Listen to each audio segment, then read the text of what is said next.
सनातन धर्म में साधु संतों को ईश्वर की प्राप्ति का माध्यम माना जाता है। साधु संतों की वेशभूषा अलग होती है। वे भौतिक सुखों का त्याग कर सत्य व धर्म के मार्ग पर निकल पड़ते हैं।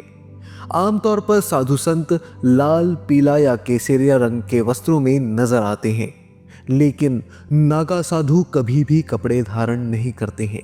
वे कपकपाती ठंड में भी हमेशा नग्न अवस्था में ही रहते हैं। वे अपने शरीर पर धुनी या भस्म लपेट कर घूमते हैं। वे हाथ में नंगा तलवार या हथियार लेकर निकल पड़ते हैं। ऐसे में सवाल उठता है कि नागा साधु ऐसा क्यों करते हैं। दरअसल आदि गुरु शंकराचार्य की ओर से स्थापित किए गए विभिन्न अखाड़ों में रहने वाले ऐसे साधु जो नग्न रहते हैं, शरीर पर धुनी की राख लपेट कर रखते हैं। वे धर्म के प्रति बहुत ही समर्पित रहते हैं और युद्ध कला में पारंगत रहते हैं, और ऐसे संतों को नागा साधु कहा जाता है। नागा साधु आम जीवन से दूर और कठोर अनुशासन में रहते हैं। इन्हें गुस्से वाला माना जाता है, लेकिन वास्तविकता यह है कि ये किसी को नुकसान नहीं पहुंचाते। नागा संतों को कोई उकसाता है या परेशान करता है तो ये क्रोधित हो जाते हैं। नागा साधु शिव और अग्नि के भक्त माने जाते हैं। इनका सामान्य जनजीवन से कोई लेना देना नहीं होता है।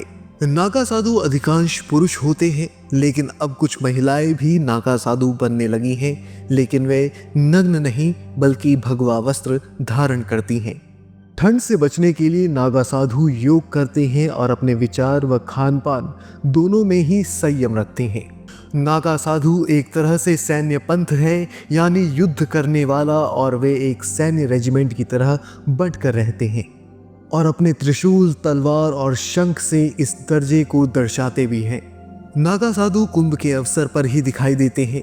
कुंभ मेले में नागा साधुओं को लेकर एक खास आकर्षण रहता है और भारतीयों के साथ साथ विदेशी भी उनको जानने की चाह में नजर आते हैं। कोई कपड़ा न पहनने के कारण इन शिवभक्त नागा साधुओं को दिगंबर भी कहा जाता है। दिगंबर का अर्थ है जो आकाश को ही अपना वस्त्र मानता हो।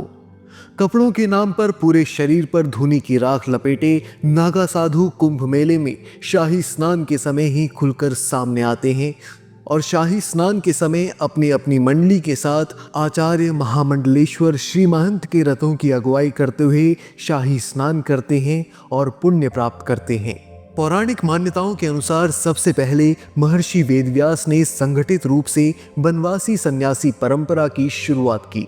उनके बाद ऋषि शुकदेव ने, फिर अनेक ऋषि और संतों ने इस परंपरा को अपने अपने तरीके से नया आकार दिया। भारतीय सनातन धर्म के वर्तमान स्वरूप की नींव आदि गुरु शंकराचार्य ने रखी थी।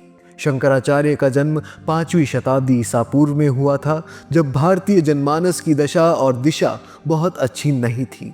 तब तमाम आक्रांता धन संपदा के लिए भारत की ओर खींचे चले आ रहे थे।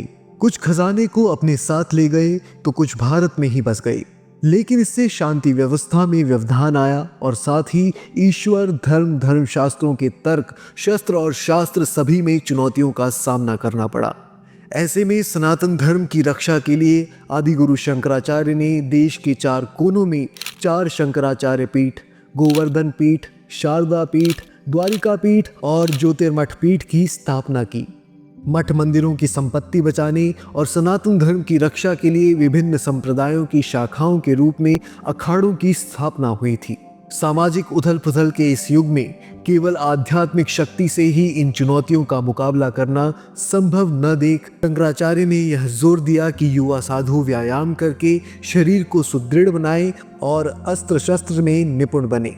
इसी के चलते ऐसे मठ बनाए गए जहां व्यायाम के साथ साथ शस्त्र संचालन का भी अभ्यास कराया जाता था, और इन मठों को ही अखाड़ा नाम से जाना गया। आम भाषा में अखाड़े उन स्थानों को कहा जाता है जहां पहलवान कसरत करते हैं और दांव पेच सीखते हैं। बाद में कई और अखाड़े अस्तित्व में आए। पहला अखाड़ा अखंड आह्वान अखाड़ा बना था। शंकराचार्य ने अखाड़ों को मठ मंदिरों और श्रद्धालुओं की रक्षा के लिए शक्ति का प्रयोग करने का निर्देश दिया था, और उस दौर में इन्हीं अखाड़ों ने सुरक्षा कवच का काम किया। विदेशी आक्रमण की स्थिति में कई दफे राजा महाराजा भी अखाड़ों के नागा साधुओं का सहयोग लिया करते थे। इतिहास में कई ऐसे युद्धों का वर्णन मिलता है जिनमें 40,000 से ज़्यादा नागा साधुओं ने युद्ध में भाग लिया था। अहमद शाह अब्दाली के मथुरा वृंदावन के बाद गोकुल पर आक्रमण करने पर नागा साधुओं ने मुकाबला करके गोकुल की रक्षा की थी। भारत की आज़ादी के बाद इन अखाड़ों ने अपना सैन्य चरित्र त्याग दिया, लेकिन अखाड़ों के प्रमुखों ने भारतीय संस्कृति के मूल्यों का अध्ययन करने और अनुपालन करते हुए संयमित जीवन व्यतीत करने का आदेश दिया। नागा साधु बनना आसान नहीं है। नागा साधु बनना बहुत ही चुनौतीपूर्ण है। माना जाता है कि नागा साधु बनने की प्रक्रिया बेहद कठिन मानी जाती है। अखाड़ों के द्वारा व्यक्ति को नागा साधु बनाया जाता है। अखाड़ा समिति देखती है कि व्यक्ति साधु के योग्य है या नहीं। इसके बाद उस व्यक्ति को अखाड़े में प्रवेश दिया जाता है। इसके पश्चात कई तरह की परीक्षाएं देनी होती हैं। नागा साधु बनने के लिए ब्रह्मचर्य के नियम का पालन करना अति आवश्यक होता है। इस प्रक्रिया में 6 महीने से लेकर 1 वर्ष तक का समय लग सकता है। इस परीक्षा में सफलता पाने के लिए साधक को 5 गुरु से दीक्षा प्राप्त करनी होती है। इनमें शिव, विष्णु, शक्ति, सूर्य और गणेश शामिल हैं, जिन्हें पंचदेव भी कहा जाता है। इसके बाद व्यक्ति सांसारिक जीवन का त्याग कर आध्यात्मिक जीवन में प्रवेश करता है। वह स्वयं का पिंडदान भी करता है। नागा साधु भिक्षा में प्राप्त हुए भोजन का सेवन करते हैं। अगर किसी दिन साधु को भोजन नहीं मिलता तो उन्हें बिना भोजन के ही रहना पड़ता है। नागा साधु सदैव वस्त्र धारण नहीं करते हैं, क्योंकि वस्त्र को आडंबर और सांसारिक जीवन का प्रतीक माना जाता है। इसी वजह से वह अपने शरीर को ढकने के लिए भस्म की धुनी रमाते हैं। सबसे अहम बात बता दें कि नागा साधु सोने के लिए भी बिस्तर का प्रयोग नहीं करते हैं। नागा साधु समाज के लोगों के सामने सिर नहीं झुकाते हैं और न ही जीवन में कभी किसी की निंदा करते हैं, लेकिन वरिष्ठ सन्यासियों से आशीर्वाद प्राप्त करने के लिए उनका सिर झुकता है। जो व्यक्ति इन सभी नियमों का पालन करता है वह नागा साधु बनता है। नागा साधु को लेकर लोगों के मन में कई प्रकार के सवाल रहते हैं। लोग अक्सर पूछते हैं, नागा साधु क्यों रहते हैं निर्वस्त्र? नागा साधु प्रकृति और प्राकृतिक अवस्था को महत्व देते हैं, इसलिए वो वस्त्र धारण नहीं करते हैं।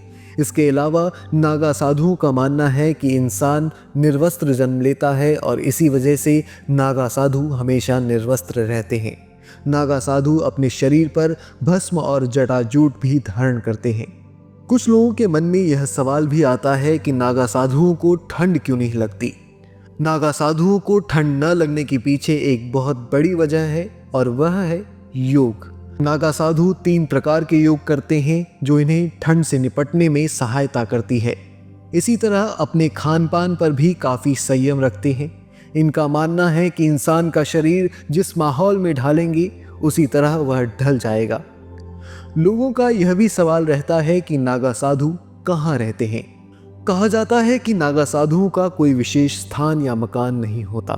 ये कुटिया बनाकर अपना जीवन व्यतीत करते हैं। सोने के लिए ये कभी भी बिस्तर का इस्तेमाल नहीं करते हैं, बल्कि ज़मीन पर ही सोते हैं। नागा साधुओं के विषय में अक्सर यह सवाल रहता है कि नागा साधु क्या खाते हैं। नागा साधुओं को जानने वाले लोग यह बताते हैं कि नागा साधु एक दिन में 7 घरों से भिक्षा मांग सकते हैं। यदि यहाँ से भिक्षा मिली तो ठीक, नहीं तो इन्हें भूखा ही रहना पड़ता है। ये पूरे दिन केवल एक समय ही भोजन ग्रहण करते हैं। वीडियो आपको पसंद आया तो इस वीडियो को लाइक करें और TNF एस्ट्रो चैनल को सब्सक्राइब करना न भूलें।